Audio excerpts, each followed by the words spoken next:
ابتدت رحلتنا من الكويت للسعودية للبحرين لقطر للإمارات لعمان. يلا بينا.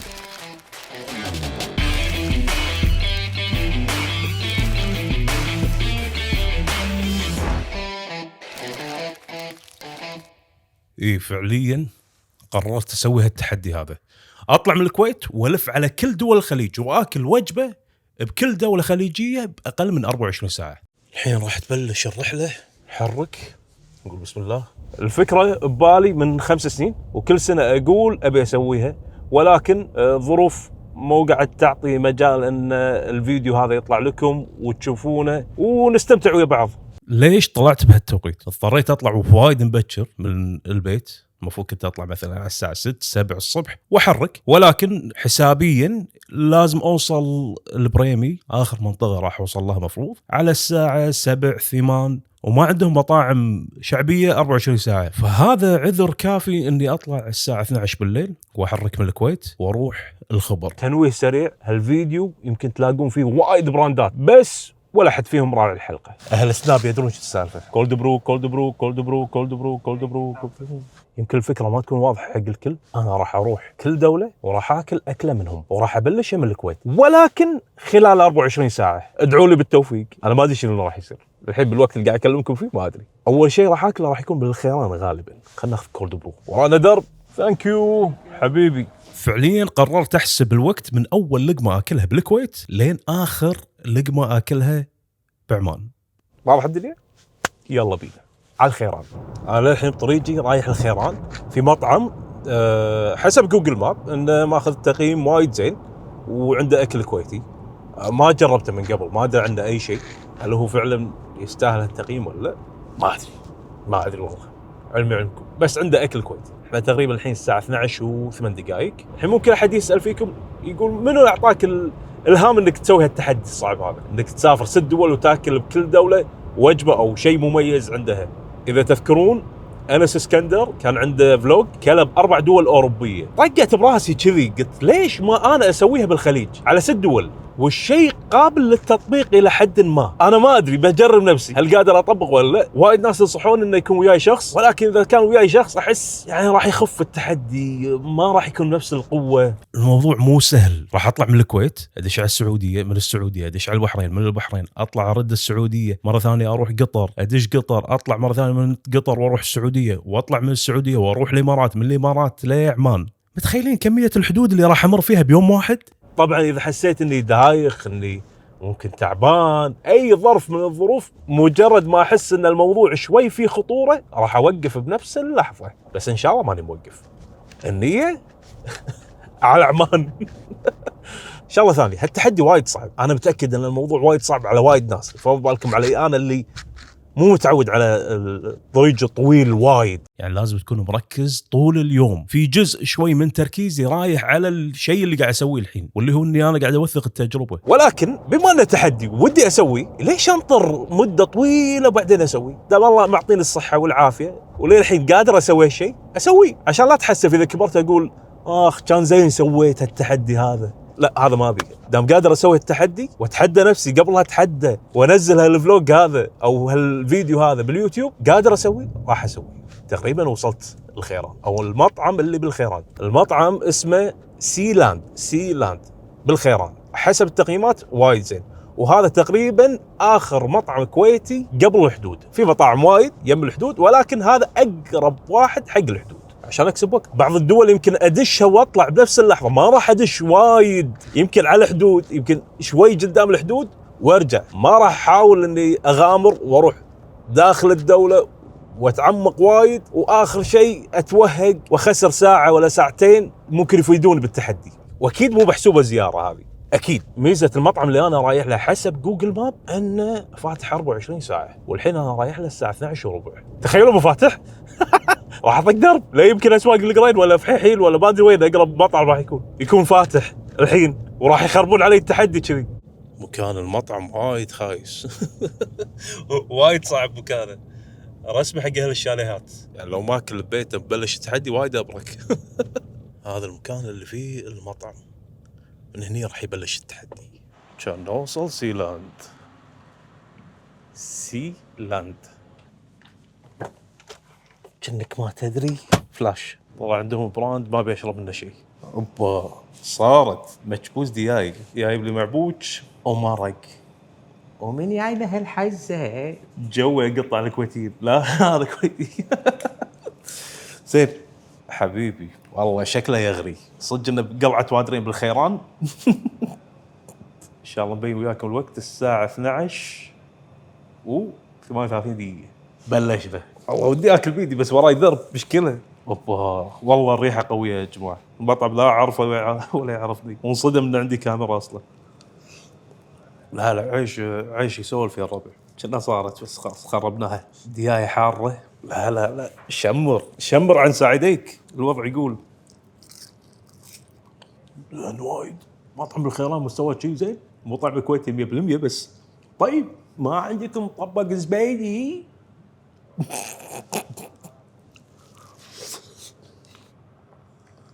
ديايه ما كنا طبخينها مرتين. ما عندهم بركان هني يطبخون فيه. يوم الساعه 12 اقول لهم ابي مكبوس دياي وعلى اصوله. زين لقيت لي لقمه اوفرول الاكل طيب. في بعض التفاصيل نتفاهم فيها اذا ما كانت الساعه 12 بالليل بهالوضع اللي احنا فيه بهالقطع اللي احنا فيه. بس حق شيء شي سريع طياري مثالي 35 بس على هالقطعه اعطيه 40. المفروض اني ما اكثر لانه وراي درب ما ادري كم ساعه. العب عند الله اغسل ايدي ونكمل دربنا. المفروض ما اكل هالكثر بس كليت احتمال انام بالدرب. يا الله المستعان. رايح مطعم بالخبر اسمه ابو هلال. يلا بينا. باقي لي شوي واطلع من الخيران. اعتذر اذا في وايد مقاطع بالنص ما اقدر اصورها. السلامه اولا سيفتي فيرست. الحين انا ماشي 20 بس بعد شوي راح امسك درب فما راح اكون مركز مع التصوير وايد. على طول من هني للمكان الجاي غالبا كذي يعني. اذا في مجال اني اصور بالنص وبامن وسلامه واخذ احتياطاتي راح اصور. غير هذا اعتذر. حلوين. يلا بينا. توني داش السعودية والحين الساعة 1:43 دقيقة. يعني مرت تقريبا ساعة على التحدي وانا توني داش السعودية. اعتقد اني على حسبتي متأخر والسبب ان الحدود شوي كانت زحمة ولكن الناس اللي بالمنافذ تبارك الرحمن نفسياتهم وايد حلوة سواء منافذ الكويت او منافذ السعودية والجمارك بعد. فتحياتنا حق كل المنافذ اللي راح نمر عليهم من الحين لنهاية الرحلة. يلا بينا على ابو حدرية. خط ابو حدرية كل ما له يتعدل ويتحسن. تقريبا ما حسيت بتعب كلش بهالخط هذا. ملل اجباري لانه ما في شيء والمحطات قليله بهالمكان. ممكن يحوشك ملل ولكن نزلك حلقه بودكاست شيء تقزر فيه. ونسخه داخل الاراضي الصينيه دون محاسبه اصحاب النسخ او ما في الا هالحل. كان اوصل اول محطه الساعة 3:43 دقيقة. يا ساتر كلب تكرمون لاحقني. وين انا قلت بنزل يعني خير يبا. في واحد قاعد ينابع علي. هاي شلون ننزل؟ تجمعوا يبا معظمة انا. ليش ناسلي كلكم؟ بعد في واحد بتجيبونه والتموا يمكن بادري 6 7 هني. والله كنت بنزل بس هروب نص المرجله. اي والله استقبلوني استقبال وزراء. لو ذابح واحد من عيالهم كان ما سووا اللي سووه. عموما مكمل دربي ورانا تحدي نكمل. الحين الساعه 53 دقيقه تقريبا. الله المستعان. كمل للخبر. وصلت المحطه اللي بعدها. والله خايف يا الربع انزل ما انزل. والله كنا في واحد هني بنزل اطقطق عظامي بس ما ابي شيء. صار ما صار انا يم المطعم. صارت القبه تصير سهله. ادش داخل المطعم بس الجو زين. والله هني دفى شوي. تو على حدود الكويت والسعوديه كانت تقريبا بال11 درجه. زين مو وايد برد. يبيله فول لكن الفول كنا احتياط. خاف ما نلحق على مطعم ابو هلال. الله المستعان. خلينا نكمل الدرب عشان يمدينا. احتاج اقطر بعيني من باقي الشركة. لا والله كنا خوش خيار.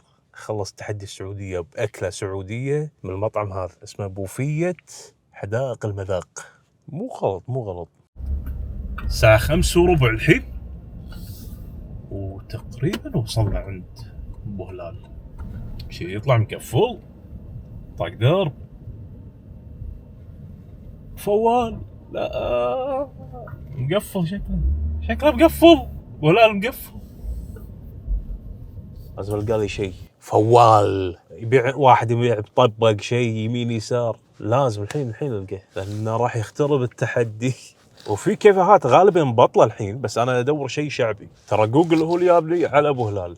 ابتلشت لما وصلت الخبر كل المطاعم اللي انا اعرفها او اللي مخطط لها مقفله، ولكن بجوجل مكتوب انها مبطله او مفتوحه. سوالي ربكه شوي، شنو البديل، شنو الموجود؟ بس طلعت ببالي فكره اني لازم انا اكل شيء شعبي من كل دوله، والكبده تعتبر شيء شعبي بالسعوديه خصوصا بالريوق. عطني كبده. هذه مكانها اللي يم الجسر على طول، عرفتوها البوفيه هذه. وصل العود، وصل مع الشباتي. سويه شغل حارة فرش.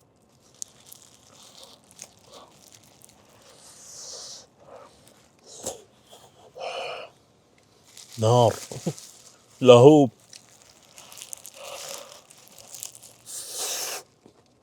انا قادر اكلها، حرقتني. بنطر عليها شوي يمكن للبحرين تهدى. وايد حارة، وايد. حلوين على البحرين، يلا بينا. وهو النية اني اكل كبدة صجية، بس ما كانت صجية، وايد عادية كانت بالنسبة لي. وقعتها ألذ الكبدة اللي كليتها تو. الكبدة طعم ترى، والكبدة طعم غير تماما عن بعض. تمشي الحال تسديوع 30 من 50 مع الشباتي كي مسوية جو، بس مو لذيذة وايد. اتوقع في وايد مطاعم مريت عليهم كانوا مقفلين ألذ. الحين انا رايح البحرين وعلى الجسر حاليا. النية باخذ من حلويات شويطر، بس اذا ما حصلت اي محل من حلويات شويطر ايا كان، من آل شويطر الكرام، جمال، محمد حسن اعتقد، او حسين، شيء كذي، اذا ما في اي محل من هالمحلات فاتح راح اخذ من محل ثاني وامرنا الله. اهم شيء التحدي، بدور لي شيء قريب على الحدود، يعني ماكو طقه كذي سريع وانت اللي ماشي، راح اخذ وامشي على طول. والله عندي ساعه عشان اروح مباراه البحرين واليابان، وانا الحين بقطر. بعد التحدي انا بقطر. الحين كملت التحدي ولا ما كملته هذا موضوع ثاني. كملوا الفيديو هذا عشان تعرفون انا كملت التحدي ولا. ترى مو غلط تعبي من كيان قهوه بعد، صح؟ لما احنا واصلين. وصلت عند محمد عبد الله ابراهيم شويطر. ليش جيت له؟ لانه وايد قريب من الحدود. شغله ثانيه، يبطل الساعه 8 والحين تقريبا 7:30، فانطر نص ساعه واخذ الحلوه مالتي واطقها على السريع وانا اللي ماشي. محمد عبد الله شويطر المفروض انه يفتح الساعه 8. يوم سالت البقاله هني كان يقول لي يفتح الساعه 8:30. اخترب اللعب، حيل اخترب اللعب. قاعد نطول هذا كله وقت قاعد يضيع من التحدي. الله المستعان. ان شاء الله خير، ان شاء الله ما يطوف الوقت الا احنا خالصين تحدينا. المفروض انه فاتح الحين، بجوجل طالعني انه فاتح. ناطر هالمحل يفتح. طول وايد طول، بس الحين صار 8:15 تقريبا والحين ما فتح. قاعد تعطل وايد. ظهر راح يخترب التحدي والعلم عند الله. المحل يمكن يفتح ويكون عنده حلويات. حلوى بحرينية فيه؟ ما في؟ الحين قاعد يقولوا لي يفتح. تبا لجوجل. حسب اللي فهمته انه مطول. الحين صار الساعة 8:25 دقيقة. المحلين ما فتحوا. في محلين هني وهناك ما فتحوا. في حلويات الخلود مبطل من الساعة 7. كنت اقدر اروح له بس قلت لا، خل اروح شويطر، بس لو رايح له احسن لي. ولكن راح اروح له الحين نلعب على المضمون. هذاك فاتح اكيد، وان شاء الله فاتح ما يسوي فينا دقة. يلا بينا. فيجزاهم الله خير الربع قالوا لي روح حلويات الخلود، ورحت حلويات الخلود. وصلنا عند حلويات الخلود، الله يعطيه العافية اللي شغال. استأذنت منه اني بصور، كان يقول لي اوكي حياك. عندهم وايد اشياء والله، بهارات اشكال والوان ومكسرات ورهش وحلوى واكشنات وايد. المهياوة شكله بتشيل في بهياوة بكذا نكهة. في خدموني بالزعتر، بالطماط، بالليمون، بالفلفل. يلعبون الله يعطيهم العافيه. السلام عليكم. عليكم السلام. يعطيك العافيه. 4 4 أنواع. فالحين بنجرب منهم باخذ منهم، والله ما يندرى كم باخذ.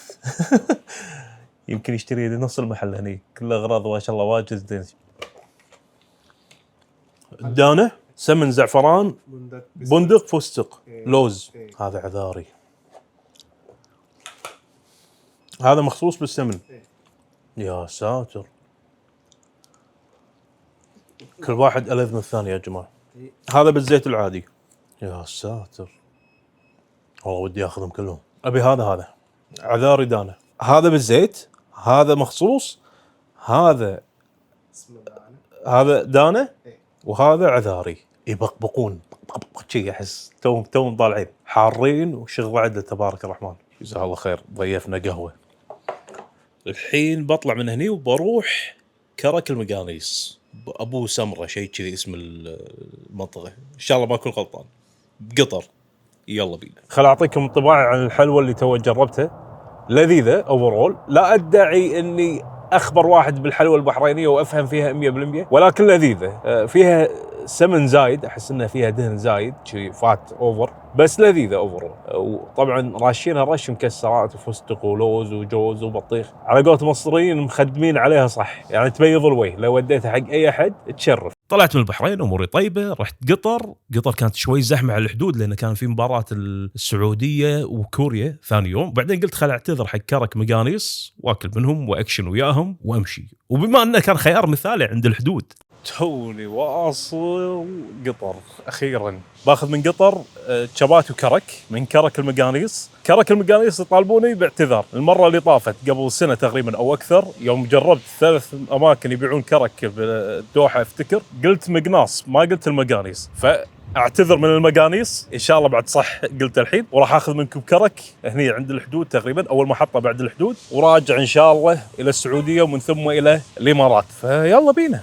بالمره خذيت كولد برو من لابر نساس كوفي لاب بادي. هذه اماتش كولد برو 25 كولد برو اخيرا. ثانك يو حبيبي. لا اسمع عبي كولد برو حق الدار. ما في روح تعال. للاسف سالتهم طلع ما عندهم شباتي، فباخذ عسل جبن، سندويشة عسل جبن مع الكرك. خلينا نشوف الاكشن. عموما ما ننحرم من دعمكم، شير ولايك وسبسكرايب. طبعا بالحين اقول لكم لا تنسون كرك مقانيس اللي اعتذر منه بشده اني قلت من قبل مقناص.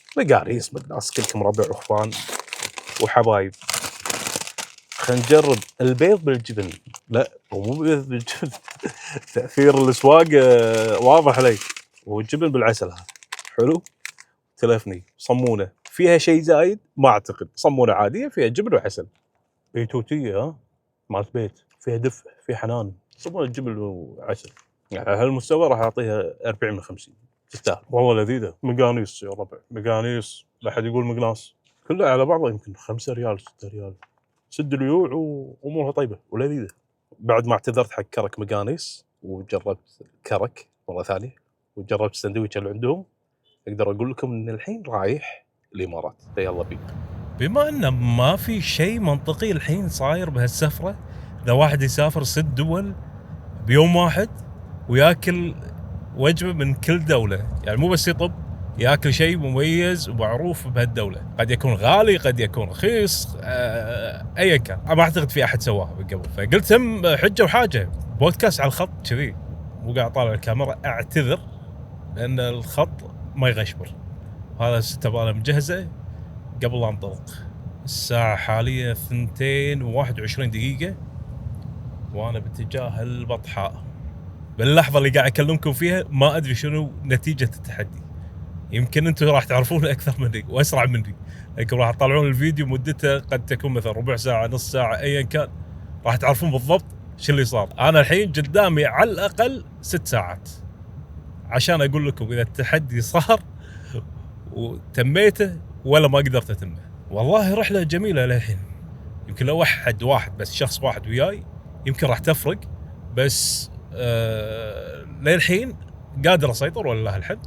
كان قبل لا اوصل قطر اخر محطه وصلت لها تقريبا صفت قدام واحد من المطاعم، ونزلت الكشن وخذيت لي قيلولة ابو 5 دقائق 10 دقائق، شحنتني فل سوبر تشارج كانت.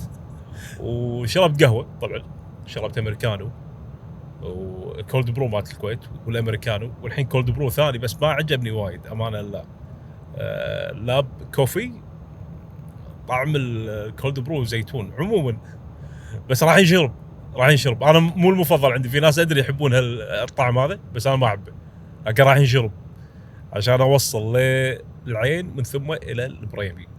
انا للحين ما دشيت اصلا الامارات، وعندي تقريبا 10 ساعات تقريبا يعني. وينني اللاند، طبعا كل واحد يسمي ممكن سيارته باسم، انا مسميها لولو. اذتني اليوم، ساعات يطلع لك خط يمين يسار بالارض، والمال المحافظه على المسار يشتغل على اي شيء، فلوع كبدي المحافظه على المسار بالخط الطويل هذا. بودكاست غريب عجيب، ها يعني ما في شيء طبيعي بهالسفره. في احد سواها من قبل؟ ما ادري اذا في احد سواها من قبل، بودكاست على الخط كذي بهاللحظه واللي انا قاعد اسوق فيها، ولله الحمد مركز بدربي وقاعد احاول اعطيكم بعض الكلمات السريعه. مشيت من قطر، كملت بالسعوديه لين وصلت الامارات، دخلت من منفذ البطحه وكملت لين العين. عايز امريكان بليز. حاليا نص المسافه تقريبا من حدود ابو ظبي او من حدود الامارات للعين، واصل نص المسافه. حدي تعبت، ما توقعت نفسي اني راح اتعب كذي بهاللحظه.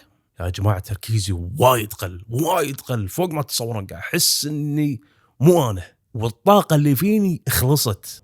27 دقيقه الحين، خذيت لي اخر شوت قهوه ممكن اشربها اليوم، اكثر من شيء مو زين. بحاول اني اصبر لين اوصل، ما قدرت انا اعتذر واستسلم، وحاولت واكمل مشواري باكر، وبدال يكون 24 ساعه ممكن يكون 36 ساعه 48 ساعه اي كان، بس في تعب. الحين بحرك والله المستعان. الحين واصل مرحله بعيب اخري، بشوف ايش كثر اقدر اتحمل، لان فعليا انا تعبان، ولكن ما وصلت مرحله اللي قاعد انعس وانا الله معطيني القدره اني اكمل. ما ادري، بركه دعاء الوالدين، اعتقد طاقتي خلصت، بس قاعد اقاوم. بما اني شايف ان التحدي مو بعيد اني اخلصه، ليش ما اكمل للاخر حتى لو تعبان؟ هذا الدافع اللي قاعد يكون موجود. انا ادري اليومين الجايين راح يكون وايد تعب علي، الفتره الجايه كلها بشكل عام، لما تكون واصل 99% من الشيء اللي انت ودك تسويه من زمان، ولكن ما عندك طاقه. في طاقه مدفونه داخلك هي تدفعك انك تكمل التحدي للاخر. هذا الاحساس اللي جايني، هذا اللي اقدر اشرح لكم اياه الحين. ما عندي اي فكره بالضبط انا وين رايح وشنو المطعم، بس ادري ان عنده اكل اماراتي للحين ما شفته. لقيناه يا الربع، ويدري انا جاي له من 1200 تقريبا كيلو، راح ينصدم. والله يا اللي ولد الحلال مالي خلق انزل، يلا خيره. I came from Kuwait to here. Yes, I see the number page. I think I will recommend this one, the Lugemat cheese. The most selling is Lugemat cheese. يا حليله، يقول شاف لوحة سيارتي وانصدم. سيارة كويتية جاية تاكل من القيمات جباب.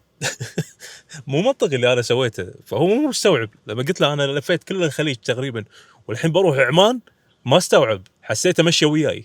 عموما بصور المطعم شوي على الخفيف، يلا بينا. قيمات والجباب، ما ادري شنو الجباب، ما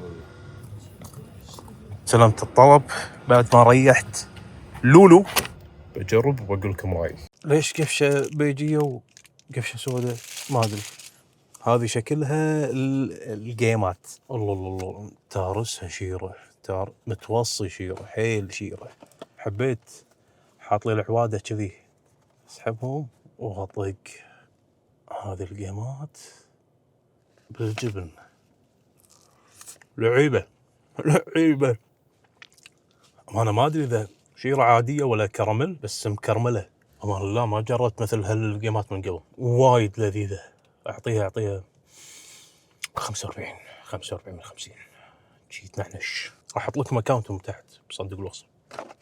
48 49 ما ذقت نفسه. ذاق شيء احلى منها وافضل اكثر بالكويت، ولكن هذه نفسها ما ذي، وكانوا جدا ذوق، ما بغوا ياخذون من الحساب. الله يعطيهم العافيه، خوش مطعم وذوق الناس ونظيف ومرتب. واكيد الجيمات بالجبن شيء عالمي. اذا رحت العين مره ثانيه راح اكل الجيمات بالجبن منهم ان شاء الله. يلا البريمي.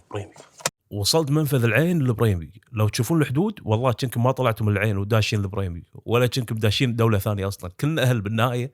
ولكن الحدود وايد صغيره، تفاجأت منها. طولت شوي بالحدود، صارت الاشكاليه بالتفتيش، يعني قاموا يشيكون اغراضي ويشوفون معداتي، والله يعطيهم العافيه، اكيد هذا واجبهم ولازم يسوونه، واحترم 100% الشيء اللي قاعد يسوونه، هذا كله بمصلحتنا كلنا كخليجيين، سواء المقيمين بدول الخليج او الخليجيين المواطنين. بعد ما طلعت من الحدود قعدت ادور مطعم وش اسمه لحمه وفحمه او فحمه ولحمه، شيء كذي. ما فيني ادور مطاعم الحين بعد، خلاص مستوي على الاخر. ان شاء الله حصله، والله قاعد ادور ما ادري وين. خاف هذا اللي على اليمين. ايوه وصلنا خير يا ربي، وصلنا خير. هذا هو. نعم يا ساده، واخيرا لحمه وفحمه، فحمه ولحمه. يعني هذه بمكان هذه او هذه بمكان هذه، ما يفرق. كل المطاعم اللي زرتهم راح احط اكونتاتهم تحت. انا حاليا منتهي على الاخر وناطر مشاكيك براته عند لحمه وفحمه، فحمه ولحمه. الاسم يلخبط والله، الاسم يلخبط. عموما من اقرم اول قرمه ادري اني انا انجزت، سويت اللي براسي باقل من 24 ساعه. والله تعب. حاشي شعور اني قاعد اسوي تحدي مستر بيست، مع انه وايد موضوع بسيط، مسافر بسياره ورايح وقاعد اكل. ناظر مشاكيك بسرعه يا فحمه ولحمه. تابعوني على كل وسائل التواصل الاجتماعي الثانيه عشان تعرفون شو السالفه، واول باول اذا في اي مشروع اي بطيخ يمين يسار عندكم خبر يكون من الاول. لا تيني بعد ما اصور الفلوج تقول ليش ما رحتني. اغرب تحدي بحياتي هذا. انت من مصر؟ من مصر. من فين؟ من كفر الشيخ. يا نهار، من دسوق؟ من جنب دسوق. فين؟ من متوس. ما اعرفهاش دي. تعرف دسوق؟ بعرفها. مين تعرف دسوق؟ اعرف اسوق السياره. حبيبي حياك. هذا هو. انزين كم صار يبوه؟ كنا مديس. رجاء توفير الشبكه. ماكينه. فيزا. بليز اجين. شكرا. ولكن بعد ما كليت اكتشفت ان مو ضاغط ريكورد. بس الصوت موجود. الصوت اللي يثبت اني كليت موجود. اذا قرمت يعني فشل التحدي. فيها بطاط وفيها حركات.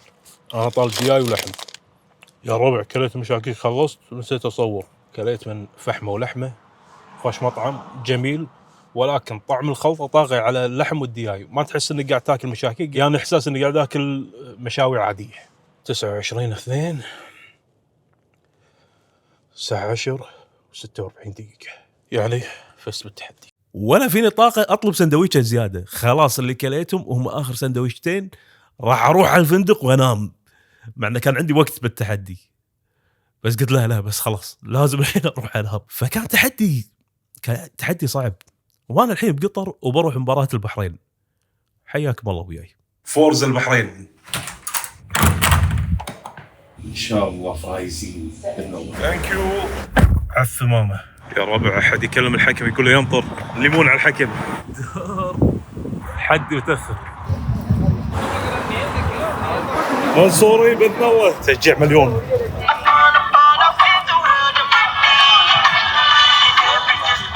الله على البحرين.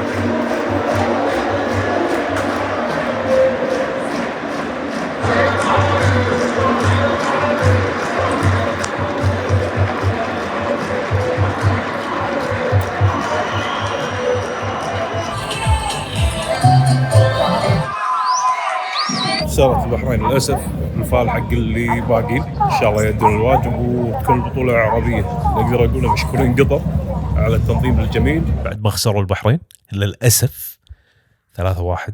ضاق خلقي أكيد، وضاق خلقي على كل البحرينيين اللي كانوا موجودين. كانوا يستاهلون أنهم يفوزون صراحة، وتشجيعهم وايد كان حلو. خرت حق موضوعنا. طبعا مباراة البحرين بعد تصوير الرحلة كاملة، كان بعدها بيومين تقريبا. أكثر سؤال سألته ليش بتسوي هالتجربة، أو حتى بعد ما خلصت ليش سويت هالتجربة. لأن باختصار صوتي راح بعد التشجيع اليوم. حلو.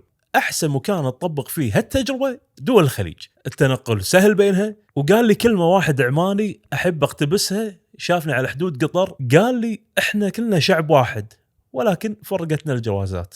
حبيت الكلمه هذه، وواقع احنا واحد مهما يصير بيننا من اختلاف او زعل نبقى شعب واحد، قلبنا على بعض، نحاتي بعض. انا حاتي العماني حاتي السعودي حاتي القطري حاتي الاماراتي حاتي البحريني حاتي الكويتي، كلنا على قلب واحد. شخصيا بالتحدي هذا واجهتني مشكله، اطلب شنو ولا شنو. احنا طبقنا واحد، احنا اكلنا واحد، ثقافتنا واحده، عاداتنا واحده، فمن وين اطلب وشنو اطلب؟ وان شاء الله انكم استمتعتوا فيها مثل ما انا استمتعت بعد ما قاعد اتذكر شو اللي صار بالضبط من اول ما طلعت من الكويت، من اول ما طلعت من بيتنا لين وصلت عمان، من ثم جيت قطر وساندت اهلي البحرين بالملعب. يمكن هالتجربه ما كانت مثل اي تجربه ثانيه سويتها من قبل، ولا اعتقد راح اكررها مره ثانيه. تجربه جدا متعبه ولكن مستانس منها. لما اشوف اهلي وربعي بكل هالدول باقل من 24 ساعه، انا بالنسبه لي مستانس. حلوين، هذا تقييمنا الشخصي وهذا راينا الشخصي، ما نملي عليكم اي شيء. بالنهايه شو نقول؟ فما الله، السلام عليكم. سبسكرايب ولايك وشير وهلا بالاشياء الحلوه اللي ضبطونا. نسيت اقول لكم شغله، رايح العراق بالسياره قريب ان شاء الله. اللي عنده افكار، عنده مطاعم، عنده اشياء لازم نزورها، دزوا لي اياها وكتبوا لي اياها تحت بالكومنتات عشان نحاول نغطي اللي نقدر عليه. حلوين، العراق كامله. اللي اعطاني التذكره مالت اليوم اخوي كرار بالعراق، خلاني اروح واتابع اهل البحرين بالملعب.